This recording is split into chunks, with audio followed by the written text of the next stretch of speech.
Hola amigos, un gusto estar con ustedes nuevamente para continuar con la lectura de nuestro libro 25. Y ahora nos toca la lectura de 25:13 de diciembre 13 de 1928. Todas las cosas creadas poseen una doble dosis de felicidad. Cómo la privación de Jesús hace resurgir la vida. Estaba fundiéndome en el santo querer divino, acompañando sus actos hechos en la creación, y mi dulce Jesús, moviéndose en mi interior, me ha dicho: hija mía, todas las cosas creadas fueron creadas por nosotros, con una dosis de felicidad distinta la una de la otra. Así que cada cosa creada lleva al hombre el beso, el aire felicitante, la vida de nuestra felicidad. Pero ¿sabes tú quién siente descender en su interior todos los efectos de nuestras tantas felicidades esparcidas en lo creado, hasta quedar empapado por ellas como una esponja? Quien vive en nuestro querer divino. Nuestras felicidades no les son extrañas, porque teniendo el gusto purificado por nuestro fiat y no corrompido por el querer humano, su gusto y todos sus sentidos tienen la virtud de gustar todas las felicidades que hay en las cosas creadas. Y nosotros sentimos tal felicidad y alegría al ver a quien hace nuestro querer, como sentarse a la mesa de nuestras felicidades y alimentarse con tantos bocados distintos por cuantas felicidades hay en las cosas creadas. Oh, cómo es bello ver feliz a la criatura. Creo que aquí hay que poner un poco la atención en esto último, ¿no? O sea, todo esto que Dios tiene, que tiene la plenitud de la felicidad en Él. O sea, no hay nada que le falte para ser feliz, y sobre todo nada que no quiera compartir con nosotros. Pero hay algo que es interesante. Esa felicidad de Él, aunque es completa, parece ilógico lo que voy a decir, pero se completa cuando la criatura, o sea nosotros, nos compartimos con Él esa felicidad, aceptamos ese don que nos está dando, que nos está haciendo partícipes de su propia felicidad. Y entonces dice: oh, cómo es bello ver feliz a la criatura. Y en algún lugar también dice que Él es muy más feliz, o sea, su felicidad es hacer feliz a la criatura.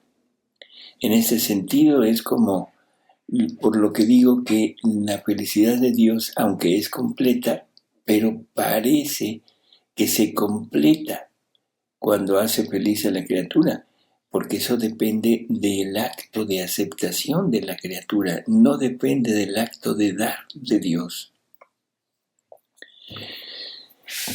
Y continúa y dice Luisa, dice: mientras estaba en esto, Jesús ha hecho silencio, y yo oía el sonido del armonio que tocaba en la capilla, y Jesús ponía atención para oír, y después ha agregado: oh, cómo me siento feliz, porque este sonido deleita a la pequeña hija de mi querer, y yo, oyéndolo, también me deleito.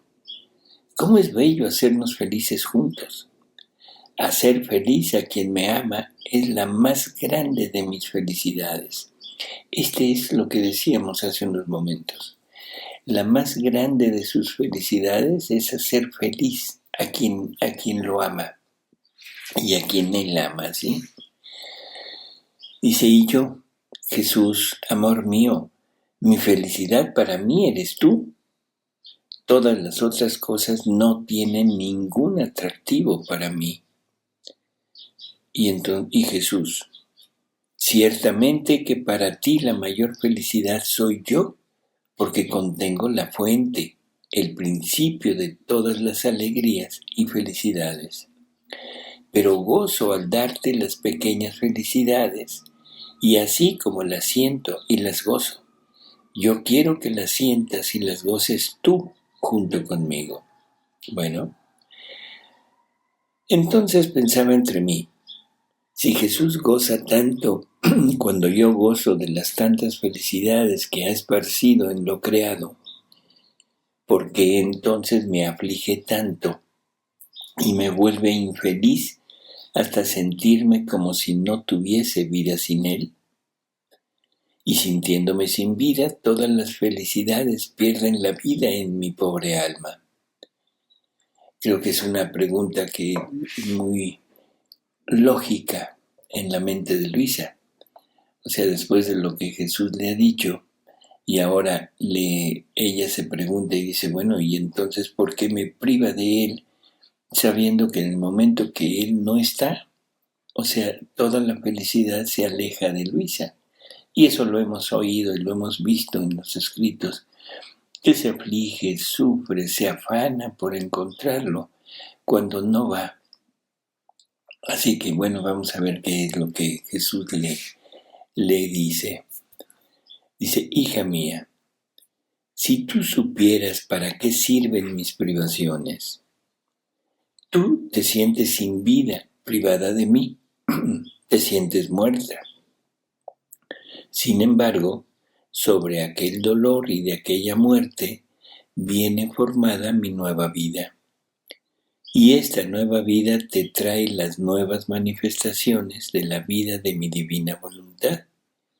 Porque siendo tu pena, pena divina, que tiene la virtud de hacerte sentir la muerte, pero sin morir, tiene virtud de hacer surgir de nuevo mi misma vida, con el encanto de mis verdades. El dolor de mi privación prepara el lugar a mi nueva vida y dispone a tu alma a escuchar y comprender las importantes verdades sobre mi fiat divino. Si yo no te privase frecuentemente de mí, no habrías tenido las nuevas sorpresas de tu Jesús, sus tantas enseñanzas. Muy revelador todo lo que está expresando Jesús aquí, ¿no? Lo que dice es que, bueno, ya sabíamos que las privaciones de Jesús en Luisa era para poder castigar, porque si se presentaba, Luisa lo hubiera podido pues detener en enviar esos flagelos, que ese era el parte del papel de Luisa, de alma víctima, de ofrecerse ella para sufrir lo que todas las criaturas deberían de haber sufrido. Entonces, eso era lo que sabíamos de las privaciones de Luisa, de los motivos por los que Jesús se alejaba. Ahora nos está dando una nueva perspectiva de eso. Y dice, sobre de aquel dolor, o sea, el dolor de la privación de Jesús en ella, o sea, para Luisa era una muerte.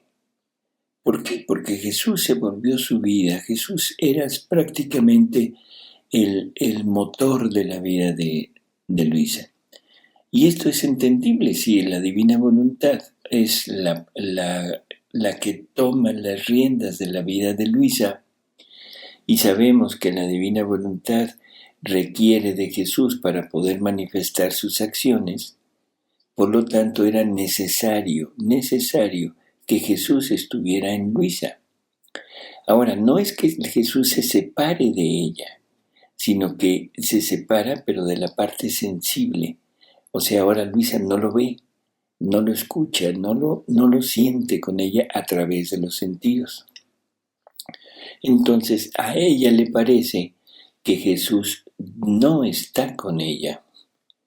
Y eso era una muerte para ella, o sea, sentía morirse, ¿sí?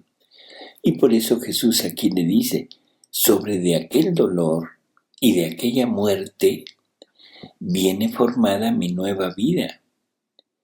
Y esta nueva vida te trae las nuevas manifestaciones de la vida de mi divina voluntad. O sea, que ese dolor que ella sentía preparaba el interior de ella, el interior de su alma, lo preparaba para poder tener acceso a esas nuevas verdades, esas nuevas manifestaciones, ¿sí? Y esas nuevas manifestaciones, o sea, tenían la virtud, vamos a decir así, de hacer surgir en ella la nueva vida de Jesús en ella. Y esa nueva vida, pero ahora con nuevas verdades, con algo que Jesús le manifestaba de nuevo, y eso iba poco a poco aumentando, completando, por decirlo así, la manifestación que Jesús quería hacer en ella. Y esto porque era una pena divina. La pena divina de perder a Jesús, la pena divina de perder su propia vida. Bueno, o sea, con esto ya no tenemos duda de los porqués, de las ausencias de Jesús, ¿sí?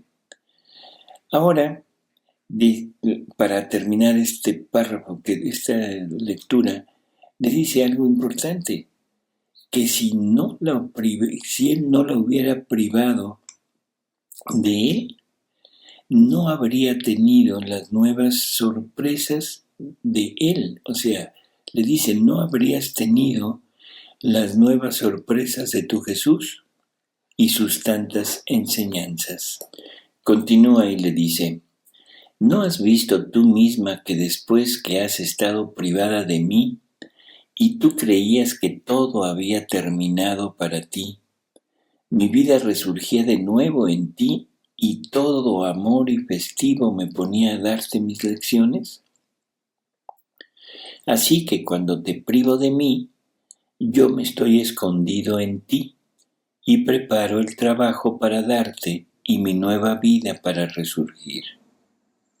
También yo sufrí la pena de la muerte para hacer resurgir en la pena de mi muerte a todas las criaturas.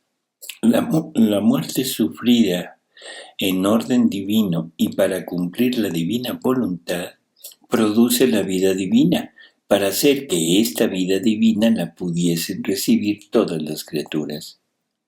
Y además, después de que yo sufrí tantas muertes, quise morir verdaderamente.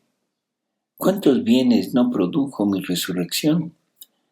Se puede decir que con mi resurrección resurgieron todos los bienes de mi redención, y con ella resurgieron todos los bienes a las criaturas y su misma vida. Por eso sé atenta y déjame hacer. Claro, porque ahora a Luisa la pone a concurrir junto con él en esa unión de voluntades, haciendo lo mismo que hacía Jesús, y eso es lo que hemos llamado reparación. O sea, el que Él pueda repetir en nosotros, en todos nuestros actos, toda su vida. Y así que esas muertes que Él sufría, esas resurrecciones que Él sufría en su interior, se las comunica a la criatura en su privación. Y no solo es comunicar su privación y sus muertes y su resurrección, sino todo el bien, todo lo que Jesús logró para las criaturas. Ahora se lo está comunicando a la criatura que vive en su divina voluntad, para que a través de ella pueda duplicarse, multiplicarse todo lo que Él hizo. Y por eso termina y le dice, sé atenta y déjame hacer, déjame hacer.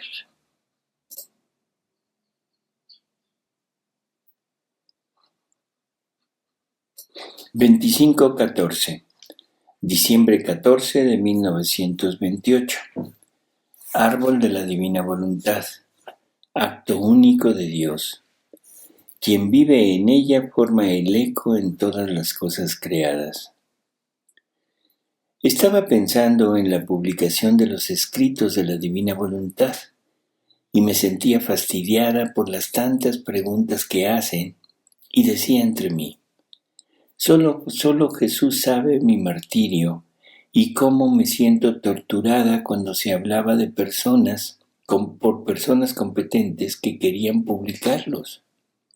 Tanto que nadie podía llegar a calmar mi interno martirio y hacerme decir fiat.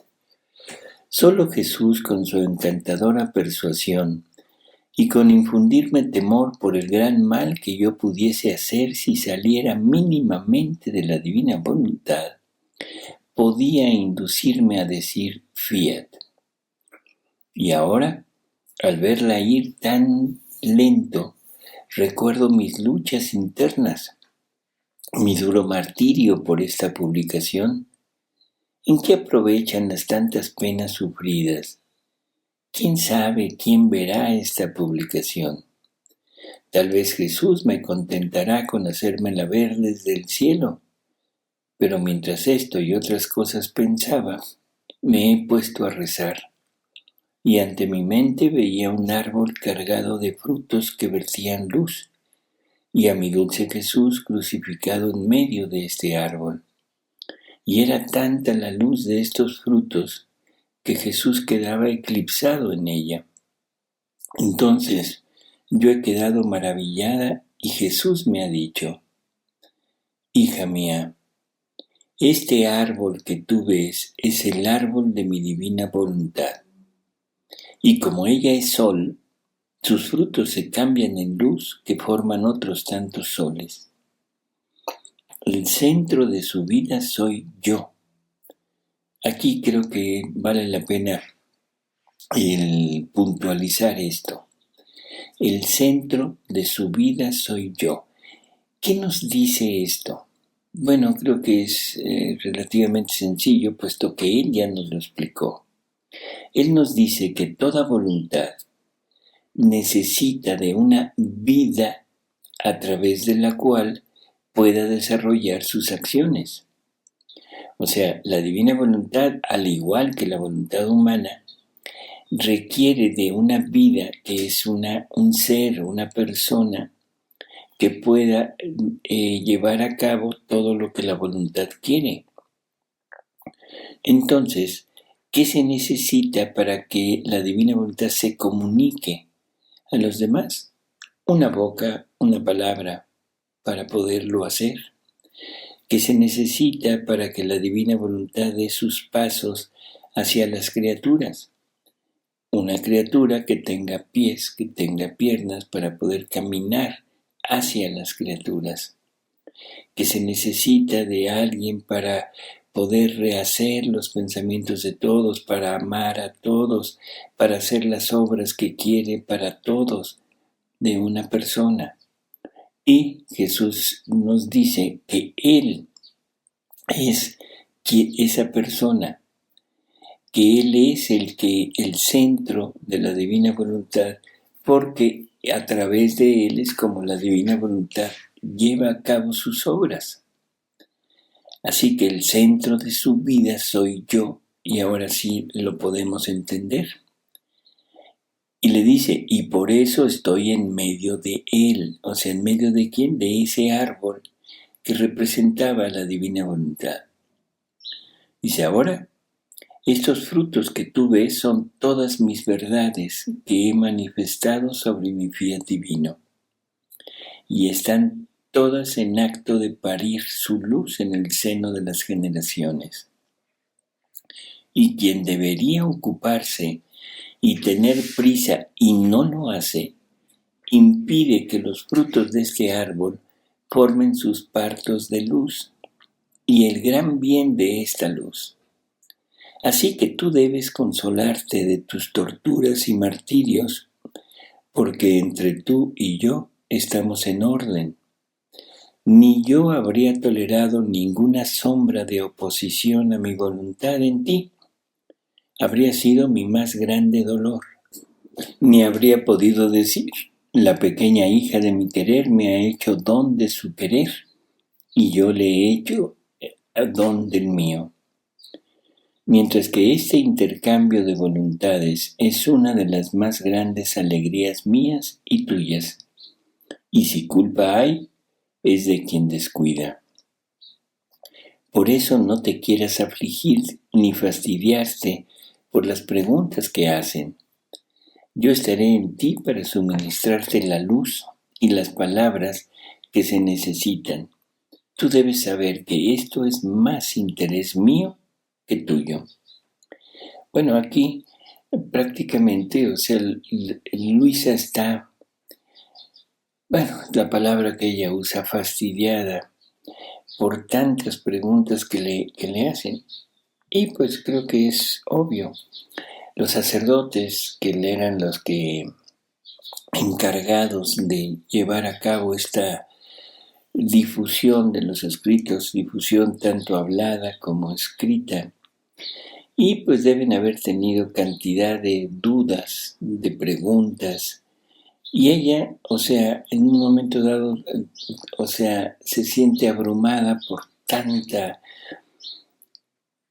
podríamos decir, quizá por tanta duda, por tanta incredulidad, no por decir no es cierto, sino por decir no entiendo.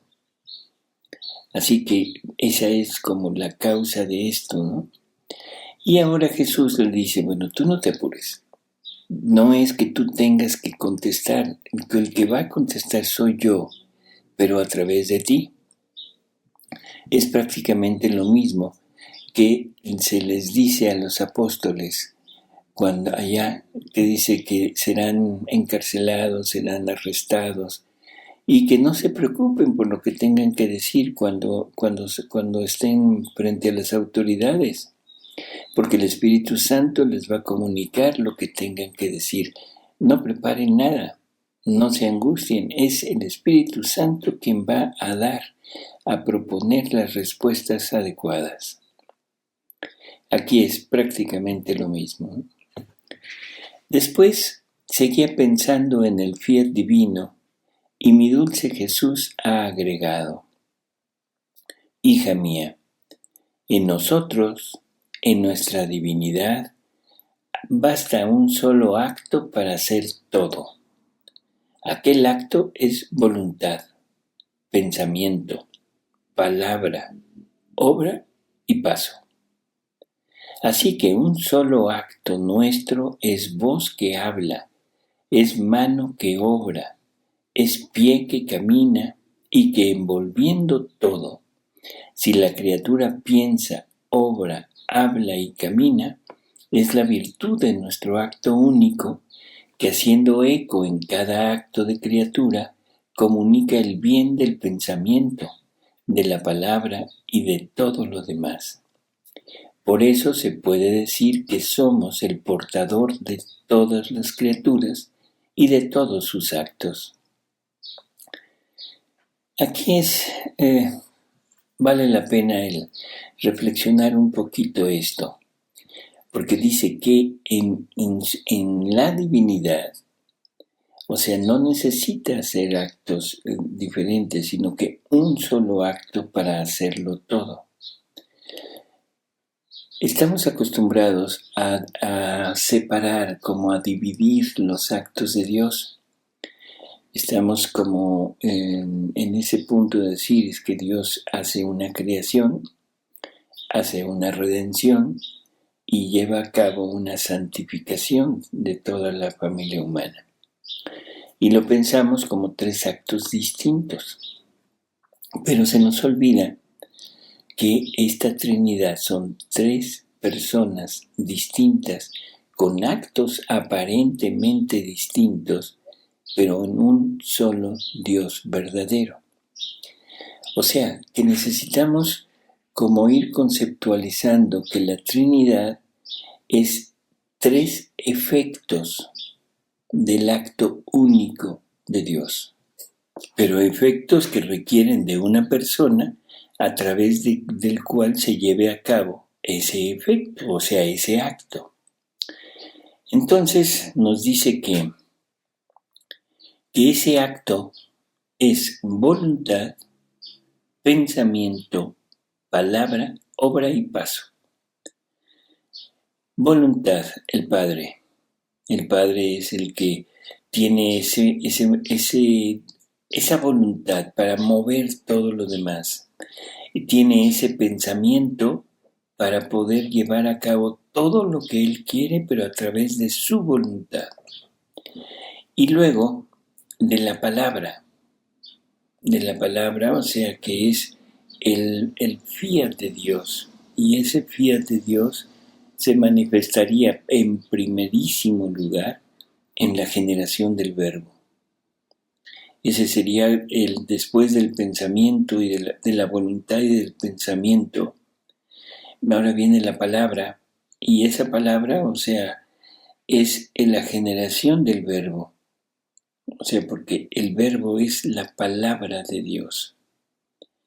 Ahora, el verbo se lleva a cabo todo lo que Dios quiere, todo lo que la divinidad quiere, y dentro de todo lo que necesita hacer, de todo lo que se le manda hacer o se le sugiere llevar a cabo, está la propia encarnación.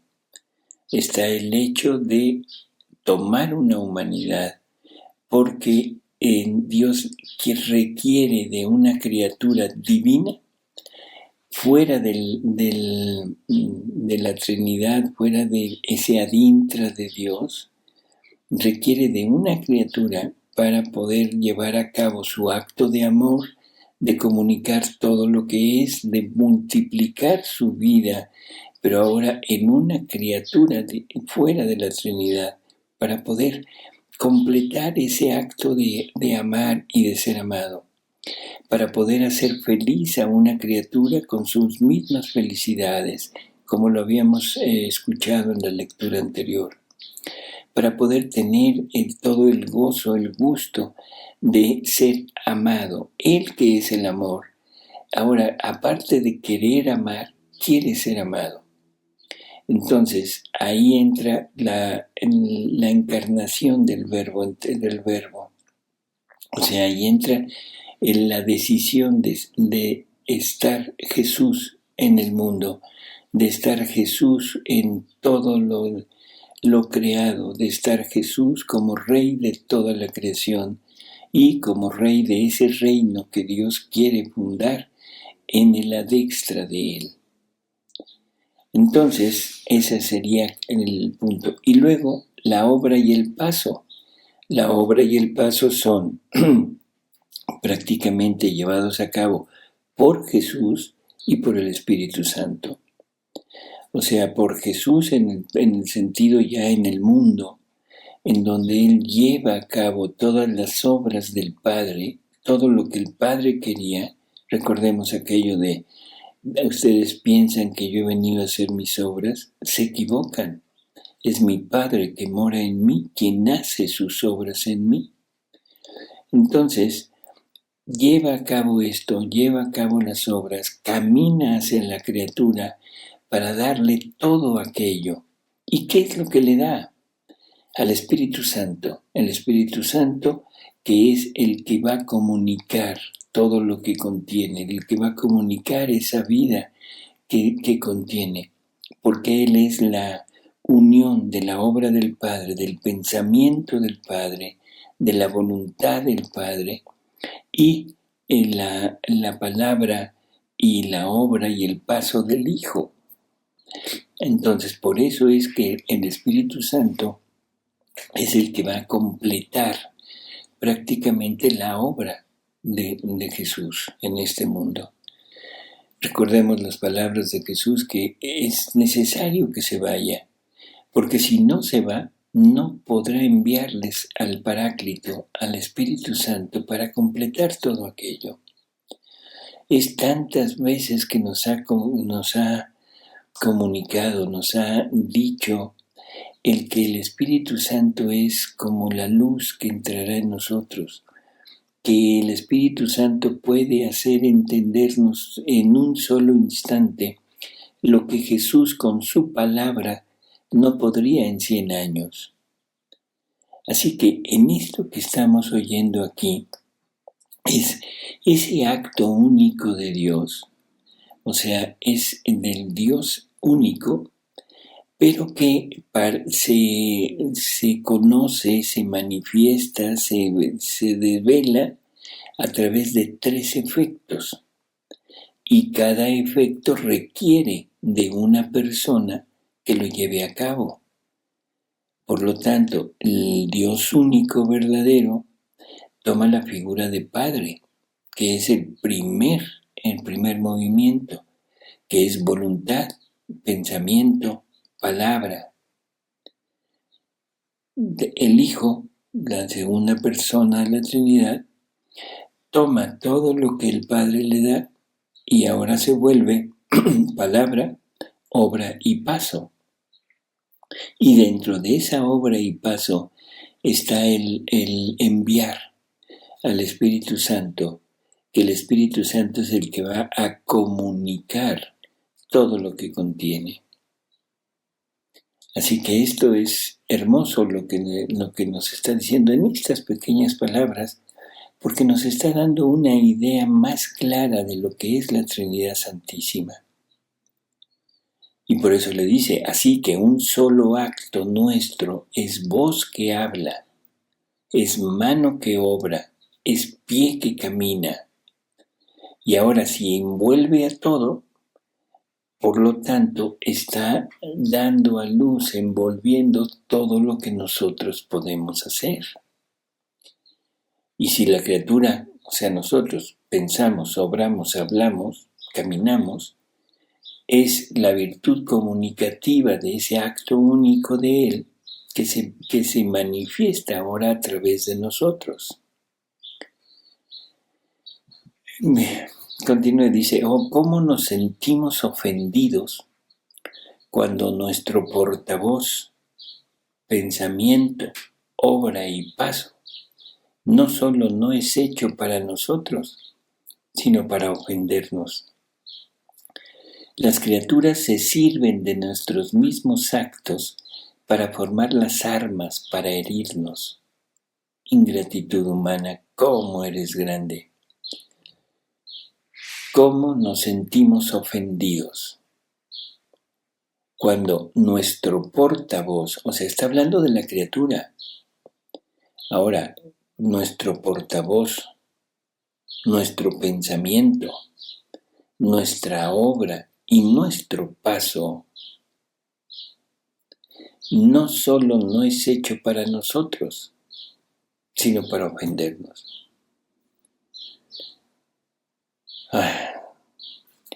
Entonces, por todo lo que había dicho, se puede decir que somos el portador de todas las criaturas y de todos sus actos. Si Él es el portador,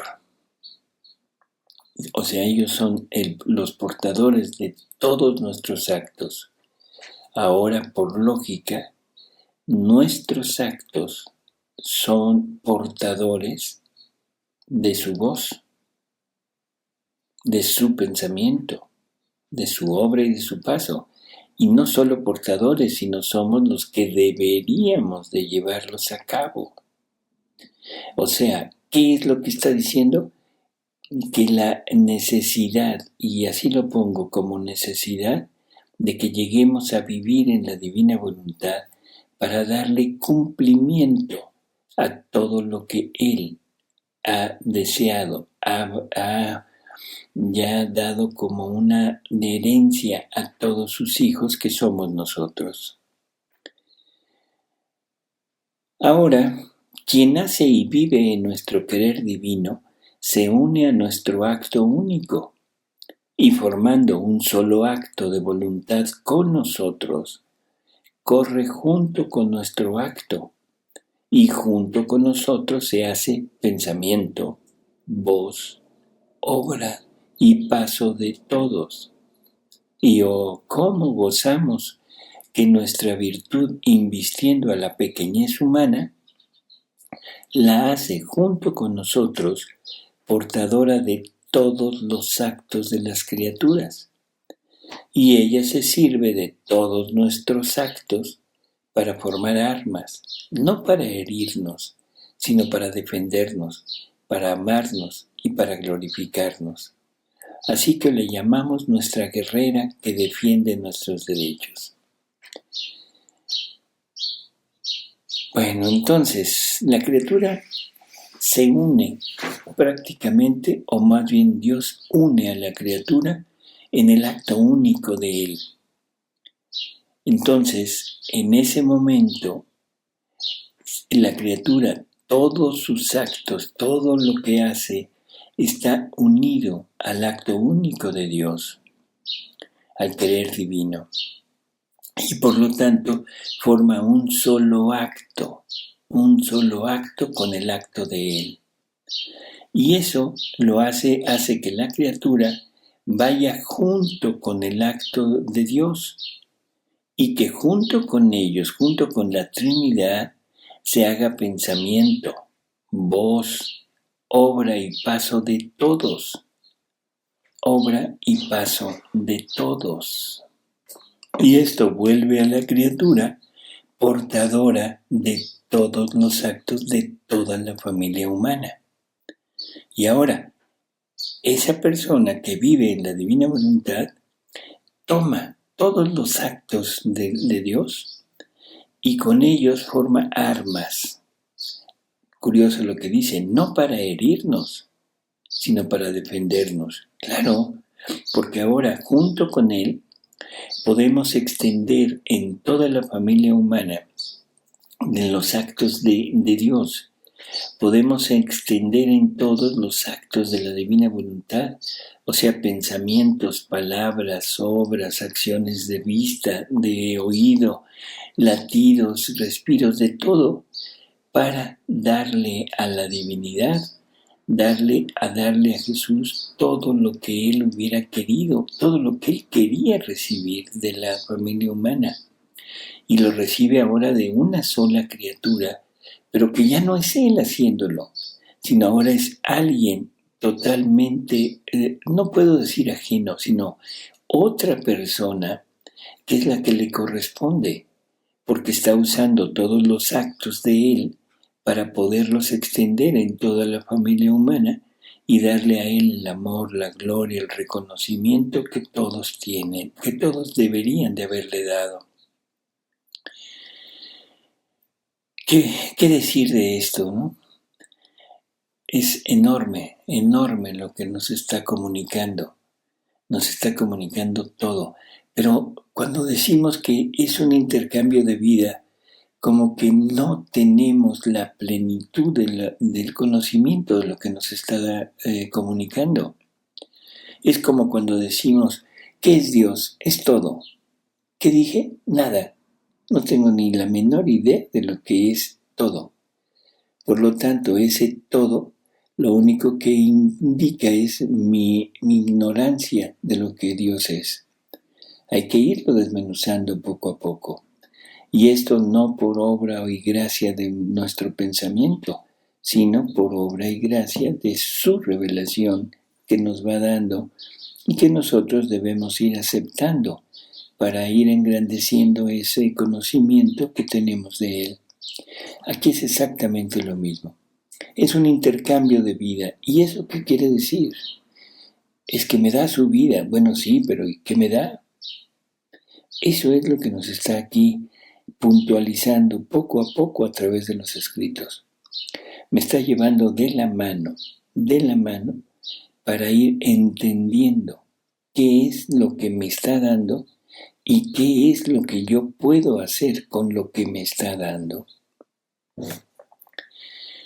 Dice, después de esto, estaba siguiendo al fiat divino en la creación. Sentía que todo quería ser mío. El sol para darle la gloria de la luz y del calor, el mar para darle la gloria de aquel murmullo que jamás cesa. Todo quería en mi poder para poder decir, todo me has dado y todo te doy. Pero mientras esto y otras cosas pensaba, mi amado Jesús, moviéndose en mi interior, me ha dicho, hija mía, cómo es bello el vivir en mi querer. Tu eco llega a todas partes. Donde se encuentra mi voluntad divina que está por doquier, allá llega el tuyo. Así que tu eco resuena en el sol, en el mar, en el viento, en el aire, y penetrando hasta en el cielo, lleva a tu Creador su misma gloria, amor y adoración. Y mi voluntad divina no se siente sola en todas las cosas creadas. Tiene la compañía del eco de quien vive en mi querer divino y se siente dar todo el amor, la gloria que ha esparcido en toda la creación. O sea, que ahora la criatura se encuentra prácticamente junto con la divinidad, junto con Jesús, junto con la divina voluntad en todo lo creado. Por lo tanto, todo lo creado por la divina voluntad, y la divina voluntad es infinita, lo creado es infinito, en ese universo tan enorme, tan infinito que tenemos en nuestro alrededor. En cada cosa que hay, ahí está la criatura que llega a vivir en la divina voluntad con su eco de amor, con su eco de gloria para la divinidad. Enorme.